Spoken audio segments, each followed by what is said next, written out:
Amados hermanos, la gracia y la paz de nuestro Dios y Señor sea con todos ustedes. Durante los próximos minutos quisiera estar compartiendo con ustedes una palabra de las Escrituras. Y antes de entrar en ellas, permítanme orar brevemente. Padre, en el nombre del Señor Jesús, te alabamos en estos tiempos difíciles.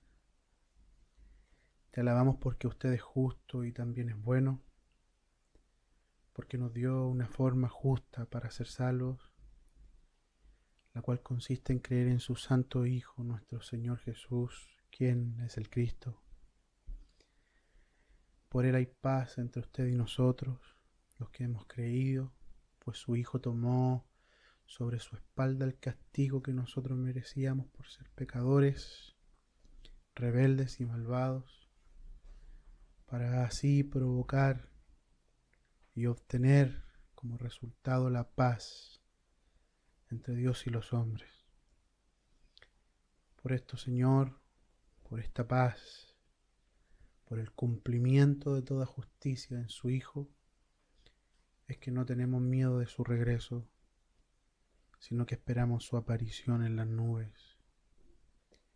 Padre, le queremos rogar que su Espíritu ilumine los ojos de nuestro entendimiento cuando abrimos las Escrituras. Permítanos conocerle y entenderle un poco más. Nosotros queremos esto, Señor, y es la razón por la que abrimos su santa palabra, y lo hacemos en el nombre del Señor Jesús. Amén. Bueno, mis hermanos, quisiera compartir con ustedes una carga que tengo en mi corazón. Vamos a leer el Evangelio según Lucas en el capítulo 4. Vamos a leer desde el versículo 1 al 13. Lo voy a hacer en la versión Reina Valera de 1960, en la cual nos dice así: Jesús, lleno del Espíritu Santo, volvió del Jordán y fue llevado por el Espíritu al desierto por 40 días, y era tentado por el diablo. Y no comió nada en aquellos días, pasados los cuales tuvo hambre. Entonces el diablo le dijo: Si eres hijo de Dios, di a esta piedra que se convierta en pan. Jesús respondiendo le dijo: Escrito está, no solo de pan vivirá el hombre, sino de toda palabra de Dios. Y le llevó el diablo, a un alto monte y le mostró en un momento todos los reinos del mundo. Y le dijo el diablo: A ti te daré toda esta potestad y la gloria de ellos, porque a mí me ha sido entregada y a quien quiero la doy. Si tú postrado me adorares, todos serán tuyos. Respondiendo Jesús le dijo: Vete de mí, Satanás, porque escrito está: Al Señor tu Dios adorarás y a Él solo servirás. Y le llevó a Jerusalén y le puso sobre el pináculo del templo y le dijo: Si eres hijo de Dios, échate de aquí abajo, porque escrito está: A sus ángeles mandará acerca de ti que te guarden, y en las manos te sostendrán, para que no tropieces con tu pie en piedra. Respondiendo Jesús le dijo: Dicho está, no tentarás al Señor tu Dios. Y cuando el diablo hubo acabado toda tentación, se apartó de él por un tiempo. Este pasaje que acabamos de leer es muy conocido por todos, creo, los cristianos. Después de ser bautizado, el Señor Jesús fue llevado por el Espíritu al desierto. Eso es lo que nos dicen las Escrituras. Noten bien. ¿Quién es el que lleva al Señor Jesús al desierto? Es Dios, el Espíritu Santo. Dado que es el Espíritu de Dios que lleva al Señor Jesús al desierto, debemos hacer una aclaración. Dios no es el que tienta ni intenta tentar. Es más, Jacobo, el hermano del Señor, nos dice en Santiago 1, 13 y 14: Cuando alguno es tentado, no diga que es tentado de parte de Dios, porque Dios no puede ser tentado por el mal, ni él tienta a nadie, sino que cada uno es tentado cuando de su propia concupiscencia es atraído y seducido. Siempre que Dios lleva al desierto a alguien, es para afligirlo y en esa aflicción probarlo. En Deuteronomio capítulo 8, versículo 2 dice: Y te acordarás de todo el camino por donde te ha traído Jehová tu Dios estos 40 años en el desierto, para afligirte, para probarte, para saber lo que había en tu corazón, si habías de guardar o no sus mandamientos. Noten, Dios lleva al desierto para afligir y en esa aflicción probar. Sin embargo, en el desierto al cual Dios nos lleva, hay un personaje que está interesado en tentar, o en el caso del Señor Jesús, intentar tentarle. Permítame aquí una digresión breve. Respecto a la tentación, hay una diferencia entre el Señor Jesús y nosotros. Nosotros somos tentados desde nuestra propia concupiscencia que nos atrae y seduce, es decir, que desde nuestra naturaleza hay algo que responde ante la tentación, algo que nos quiere impulsar, lo cual es la concupiscencia. Sin embargo, eso que desde adentro, entre comillas, nos quiere empujar a reaccionar ante la tentación, no estaba, no existía en el Señor Jesús, pues Él es sin pecado, como nos enseña Hebreos capítulo 4, versículo 15. Es decir, que Él no porta la naturaleza pecaminosa, y el pecado mora, en sus miembros. Es decir, hermanos, que en el Señor no existía algo en su humanidad que estuviera desde adentro, entre comillas, empujándolo hacia la tentación. No había concupiscencia. Al decir esto, alguno podría pensar que entonces, él no era un hombre de verdad, por cuanto no tenía esa cualidad que los seres humanos tenemos. Hermanos, no caigamos en ese error, pues esa condición que tenemos no es original, es decir, no proviene desde el origen humano, pues Dios hizo al hombre sin pecado en su naturaleza. Esta condición pecaminosa que nosotros tenemos y portamos entró en el ser humano por la transgresión y desobediencia de Adán. Eso lo vemos en Romanos capítulo 5, versículo 2 al 21. Por lo tanto, el Señor Jesús, en su humanidad y en cuanto al pecado, tenía la misma naturaleza del hombre original antes de la caída.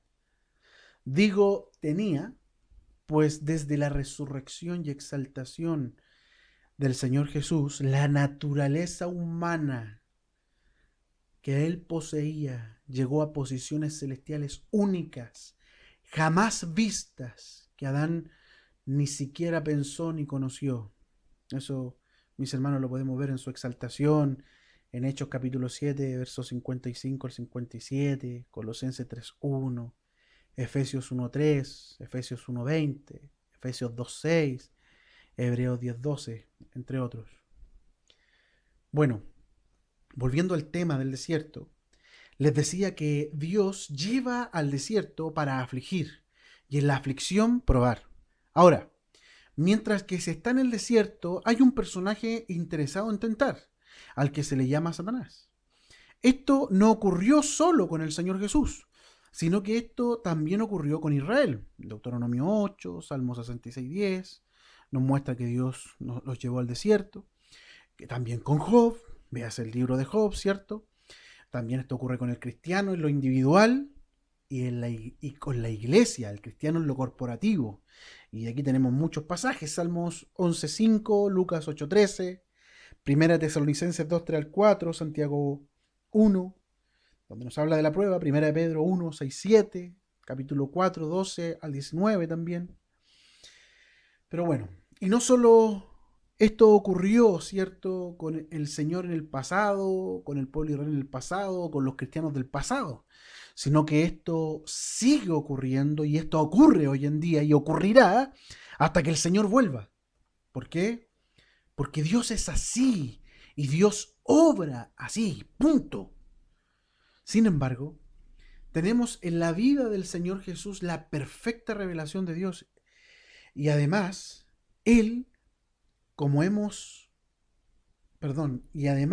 aparte de tener en el Señor Jesús la perfecta revelación de Dios, tenemos en Él también el ejemplo de cómo hemos de vivir la prueba.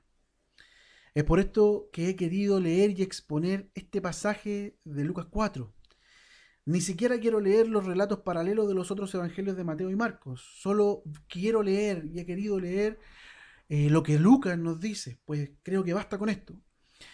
Mis hermanos, voy a repetir algo que debemos tener muy en claro. Es Dios quien nos lleva al desierto. Fue Dios el que llevó al Señor Jesús al desierto. El Espíritu de Dios lo llevó al desierto. Ahora, que Dios nos lleva al desierto no significa que Dios nos abandona en el desierto, sino que Dios nos lleva al desierto, y no solo nos lleva, sino que Él va con nosotros. Dios entra al desierto con nosotros, y Dios nos va suministrando lo necesario en el desierto. Pero que nos vaya suministrando lo necesario no significa que Dios nos exime de la prueba en el desierto. En Deuteronomio capítulo 8, versículos 2 y 3, vemos lo siguiente, miren. Dice: y te acordarás de todo el camino por donde te ha traído Jehová tu Dios estos 40 años en el desierto, para afligirte, para probarte, para saber lo que había en tu corazón, si habías de guardar o no sus mandamientos. Y te afligió y te hizo tener hambre y te sustentó con maná, comida que no conocías tú ni tus padres la habían conocido, para hacerte saber que no solo de pan vivirá el hombre, mas de todo lo que sale de la boca de Jehová vivirá el hombre. Tu vestido nunca se envejeció sobre ti, ni el pie se te ha hinchado en estos 40 años. Miren lo que dice: te hizo tener hambre. Pero no solamente dice eso, además dice: te sustentó con maná. Dice que nos trajo 40 años, que los trajo 40 años en el desierto. Pero además de esto dice: tu vestido nunca se envejeció sobre ti, ni el pie se te ha hinchado. Somos llevados por Dios al desierto. Somos llevados por Dios a la aflicción para ser probados. Pero Él está con nosotros en medio del desierto. Dios va con nosotros en el desierto. Dios entra con nosotros en la prueba. Y eso nos muestra, y con eso vemos, mis hermanos, con el relato de Deuteronomio, vemos su sustento física, anímica y espiritualmente. No vamos solos al desierto. Israel no fue solo.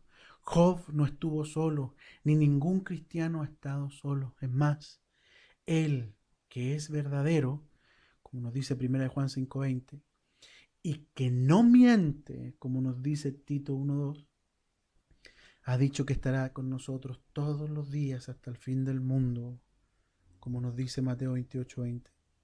Es más, vemos al Hijo que en su humanidad va al desierto, a la aflicción y a la prueba, lo cual nos muestra que Dios no solo está allí en el desierto, sino que en nuestro caso tenemos a Dios Hijo que puede compadecerse de nuestras debilidades, por cuanto Él no solo está acompañándonos en el desierto por ser Dios, sino que ha estado allí como hombre. Gloria al Señor por eso. Ahora bien, noten algo. Junto con ser afligidos y probados por Dios, aparece un tal Satanás. Este viene a provocarnos, quiere incentivar las concupiscencias que nos combaten, quiere incentivar aquellos deseos carnales que batallan contra nuestra alma, como dice 1 de Pedro 2:11. No voy a entrar en detalles de esto, sino que quiero mostrarles las artimañas del diablo y la respuesta del Señor.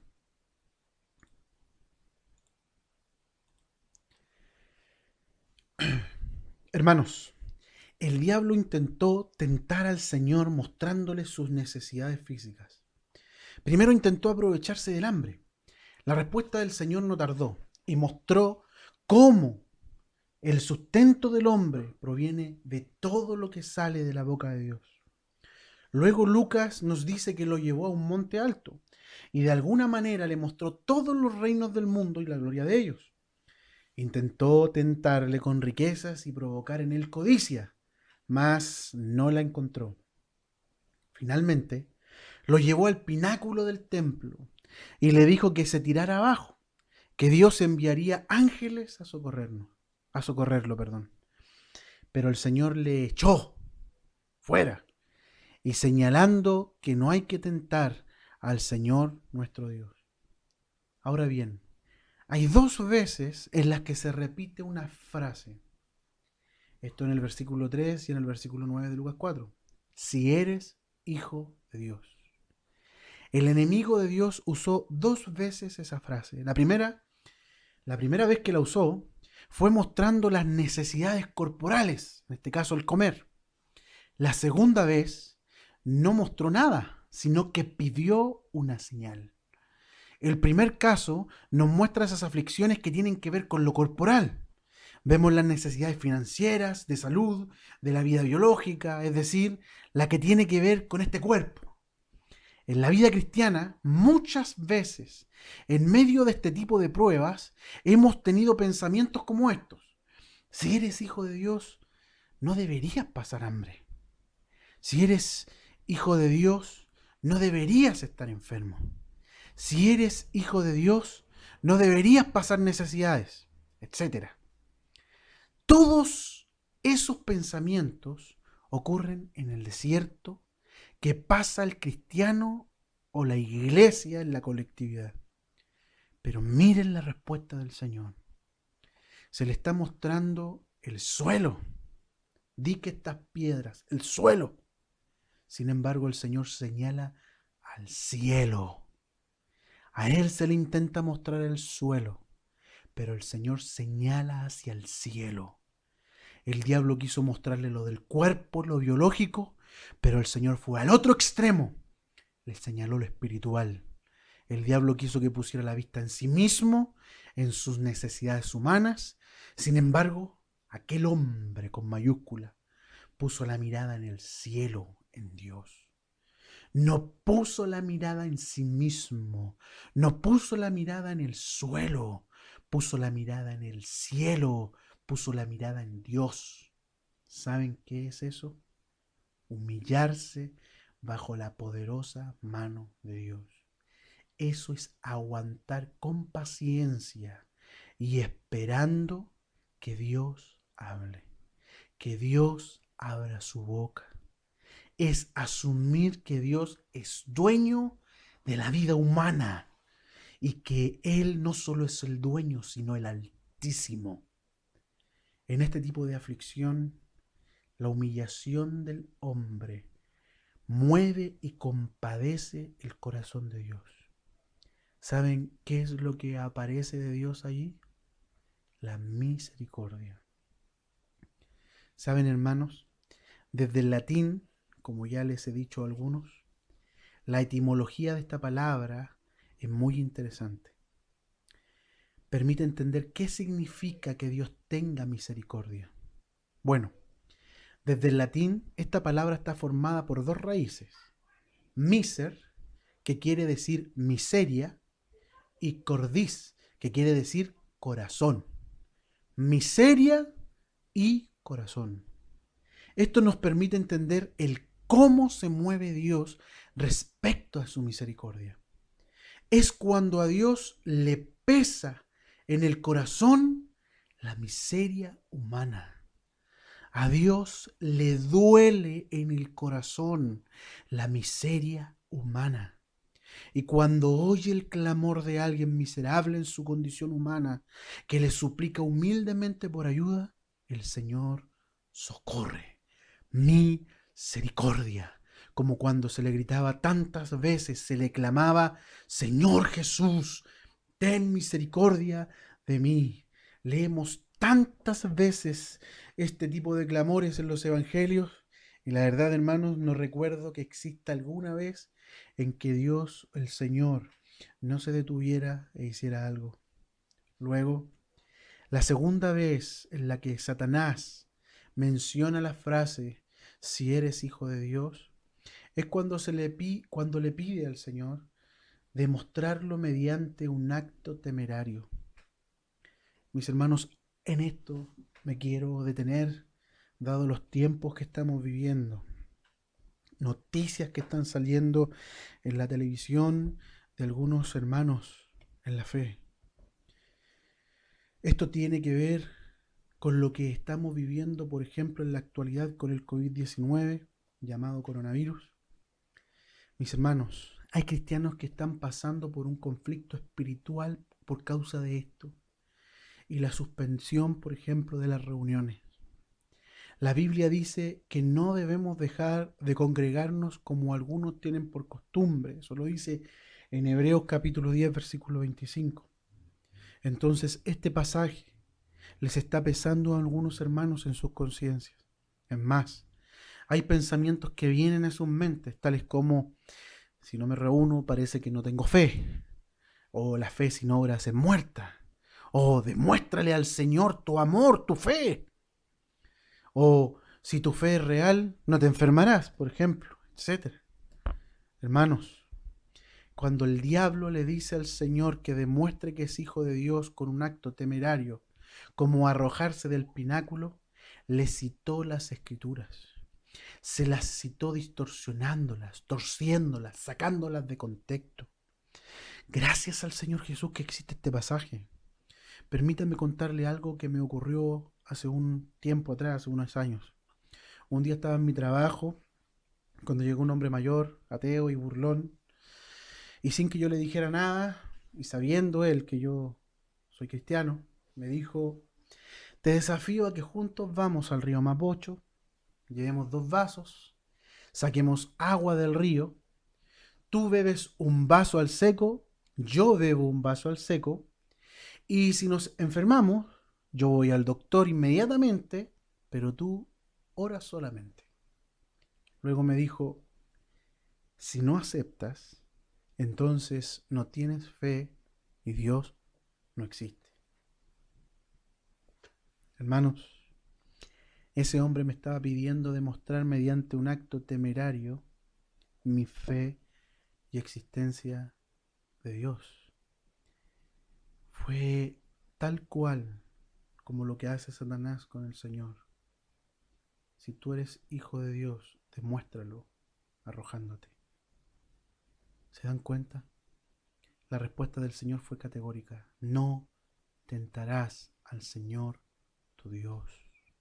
Es decir, que estas demostraciones, entre comillas, de fe son parte del pecado de procurar tentar al Señor. Un acto temerario, mis hermanos, para definírselos, es un acto suicida, no de fe. ¿Se dan cuenta? Es importante darnos cuenta que Dios nunca nos ha pedido demostrar la fe de forma temeraria. Para los que piensan en Abraham en estos momentos, está de más recordarles que Dios lo detuvo de sacrificar a Isaac. Eso lo vemos en Génesis 22:12. Entonces, preguntará alguno: ¿en qué consiste la prueba que Dios nos da? ¿No es acaso demostrarlo mediante estas acciones? No, mis hermanos, la prueba, el desierto al que Dios nos lleva es para purificación de nuestra fe y, por lo tanto, perfección de nuestra obediencia. En 1 de Pedro 1, 6 al 7 dice: en lo cual vosotros os alegráis, aunque ahora por un poco de tiempo, si es necesario, tengáis que ser afligidos en diversas pruebas, para que sometida a prueba vuestra fe, mucho más preciosa que el oro, el cual, aunque perecedero se prueba con fuego, sea hallada en alabanza, gloria y honra cuando sea manifestado Jesucristo. ¿Qué es la fe? La fe no es una emoción. Es más, a veces la emoción es un estorbo para la fe y una impureza que la rodea. La fe tampoco es suerte. La fe es algo inteligente y específico. Tiene que ver con aquello que oímos, creemos y sostenemos. Romanos capítulo 10, versículo 17 nos dice: así que la fe es por el oír y el oír por la palabra de Dios. O sea que la fe está íntimamente relacionada a la palabra de Dios. Y aquí hay que entender algo específico de la palabra de Dios. Y es que la palabra de Dios es la revelación especial y oficial de Dios respecto a sí mismo. La principal razón por la que existen las escrituras y el ministerio de la palabra es porque Dios ha querido darse a conocer y entender. Tenemos la palabra de Dios escrita, lo que se conoce como grafé en el griego, y tenemos la palabra de Dios personificada, el logos. Tenemos lo que nos dice Juan respecto al verbo, el logos, la palabra, en Juan 1.1, por ejemplo, y tenemos lo que nos dice Romanos 1, del versículo 1 al 4, o el libro de los de Hebreos 1.1, o segunda de Timoteo 3.16, etcétera, respecto a las escrituras. Dios ha querido darse a conocer y entender, tanto así que no solo nos dio la grafé, las escrituras, el texto, sino que además nos dio el logos, su palabra encarnada, que ha venido para dar a conocer al Dios invisible, como nos dice Juan 1.18. Entonces, la fe tiene que ver con lo que Dios ha hablado y hemos comprendido acerca de Él. Y en virtud de lo que Dios ha hablado y entendemos y conocemos y creemos acerca de Él, la vida nuestra es tocada. Por ejemplo, el que robaba ha llegado a conocer que Dios es justo y por lo tanto aquello que ha entendido lo ha tomado el Espíritu de Dios y lo ha llevado al arrepentimiento, junto con tener el anhelo de andar honestamente para no ofender a su Señor. Esto es lo que conocemos como la piedad y la vida piadosa. Conforme a la fe que tenemos, es nuestra actitud.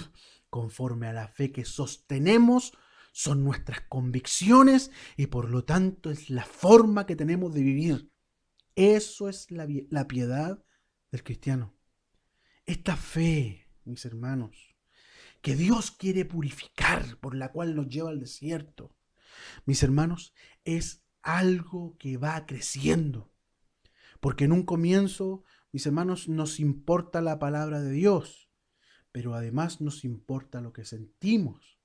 Entonces pareciese que la fe y las emociones son lo mismo. Entonces el Señor tiene que purificarnos. El Señor tiene que purificar esa fe. Entonces, ¿qué hace? Nos lleva al desierto, el fuego. Y en el fuego purifica la fe. Al principio tenemos opiniones personales, paradigmas que provienen del mundo, pero a medida que vamos avanzando, que vamos siendo probados, van siendo renovados los pensamientos de nuestra mente. Si se dan cuenta, esa es la prueba donde va creciendo nuestro conocimiento respecto al Señor. Nos vamos dando cuenta lo anímicos que somos, lo egoístas, lo egocéntricos. Hermanos, para darnos cuenta cuánto hay en nosotros de pecaminoso. La mayor parte de las veces en el desierto nosotros sucumbimos, pero Dios no. La mayor parte de las veces en el desierto flaqueamos, pero Dios no ha dejado que se nos hinchen los pies. La mayor parte del desierto se deja de ver lo que hay en nuestro interior, porque hemos sido tentados y hemos caído. Pero eso sirve y Dios lo usa para mostrarnos lo que somos y cuánto Él quiere trabajar en nosotros. Y también mostrarnos lo que realmente es de Él. En el desierto muchos se dan cuenta que han sido cristianos de emociones más que de convicciones.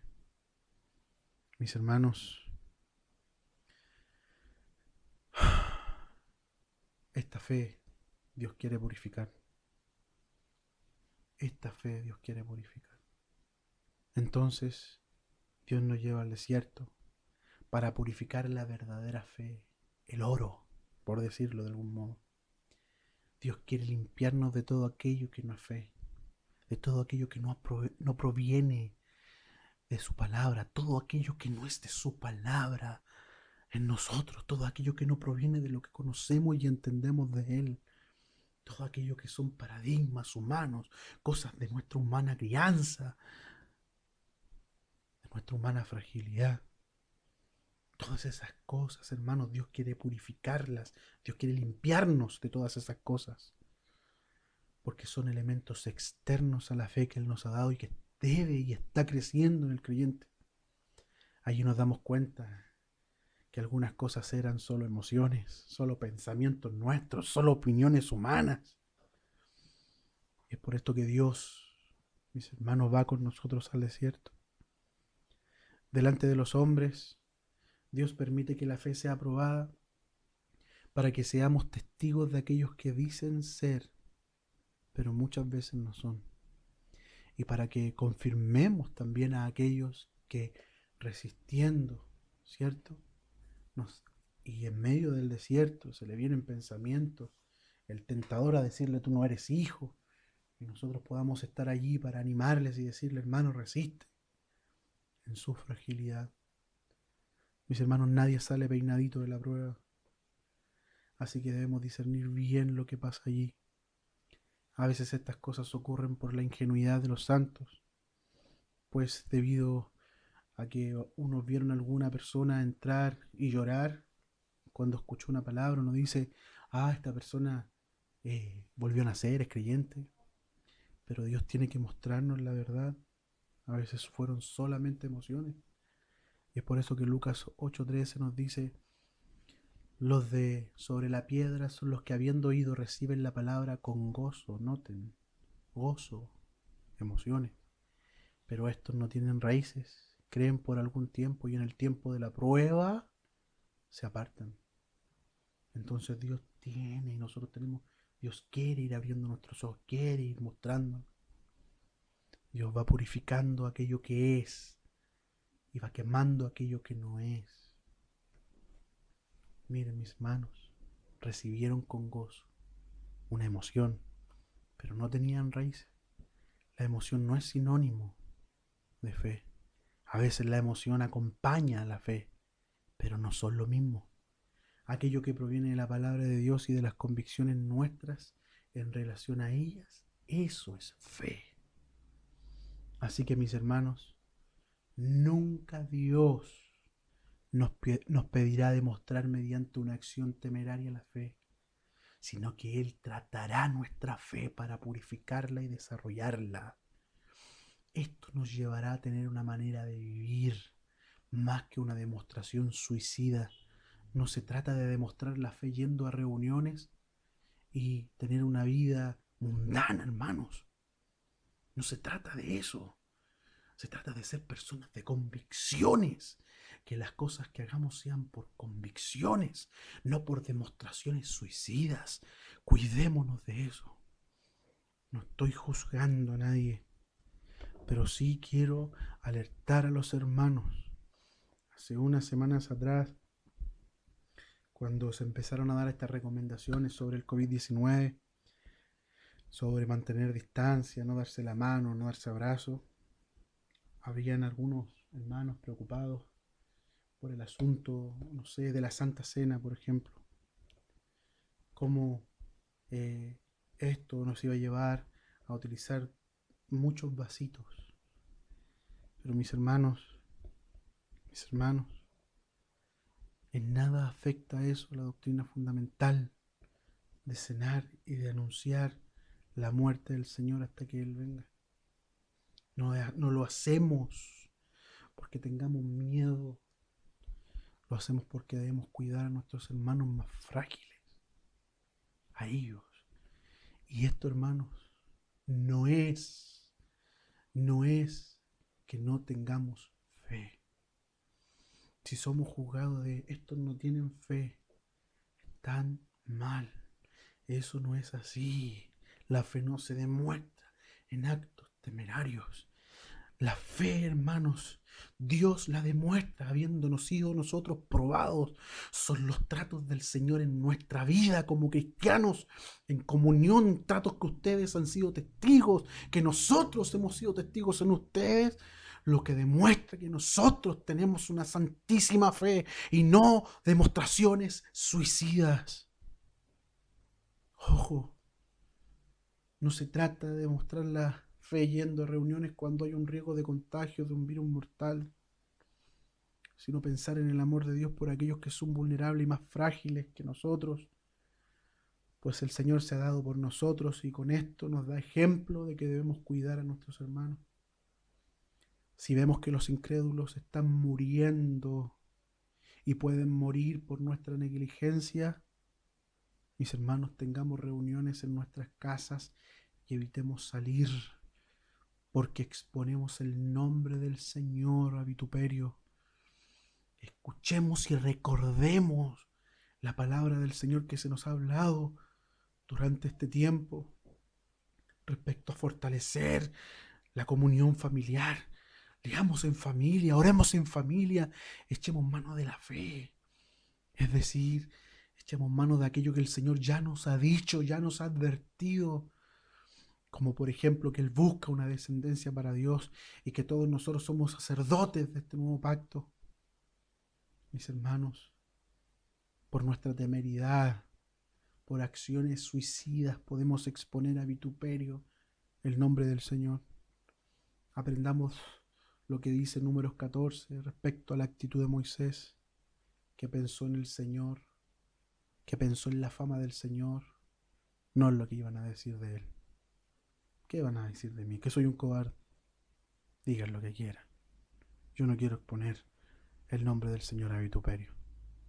Mis hermanos, que el Señor nos dé discernimiento y habla a nuestro corazón en estos tiempos. Confío en que mis hermanos que escuchan este audio saben a lo que me estoy refiriendo y que no es un llamado a ser cobardes, sino prudentes por el nombre del Señor y la salud de los vulnerables. Y también entender que si a alguno de nosotros nos toca ser mártires, no es porque nosotros nos ofrecemos como un acto suicida, sino porque Dios escoge a sus mártires. Así que mis hermanos, no le demos lugar al diablo para que difame el nombre del Señor. Discernamos la tentación. Satanás usa las escrituras incluso para hacernos o provocarnos a demostrar mediante acciones temerarias la fe. La gracia y la paz del Señor sea con todos ustedes. Que el Señor nos ayude en estos tiempos poder alabarle como Habacuc en medio de la aflicción. Que su espíritu nos impulse a alabarle. Que nos ayude a no deshonrar su santo nombre. La paz del Señor, mis hermanos. La paz del Señor.